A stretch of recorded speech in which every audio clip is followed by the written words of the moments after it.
মুন্সিগঞ্জ থেকে প্রথমবারের মতো একটি পোষা বিড়াল ইতালি যাচ্ছে। বিড়ালটিকে বিমানে বহনের জন্য বিশেষ খাঁচা সহ যাবতীয় ব্যয় প্রায় লাখ টাকা। এই টাকা খরচ ছাড়াও বিড়ালের পাসপোর্ট, সরকারি এনওসি, ট্রানজিট নেয়া দেশের বিমানবন্দরের অনুমতি, নানা রকমের ঝক্কি ঝামেলা শেষে বিমানে উঠতে যাচ্ছে ক্যান্ডি নামের বিড়ালটি। শুধু আমার একদিন আপনার প্রাণী সম্পদ মন্ত্রণালয় যেতে হয়েছে, ওখান থেকে এনওসিটা আনাচ্ছে।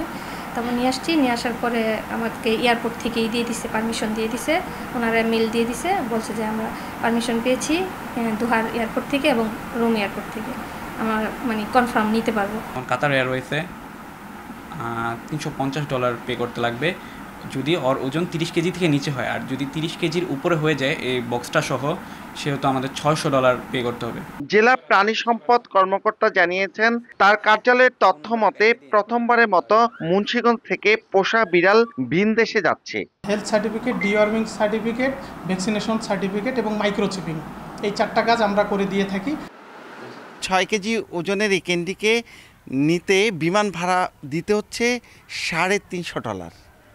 মুন্সিগঞ্জের মানিকপুর থেকে নাসির উদ্দিন উজ্জ্বল, সময় সংবাদ।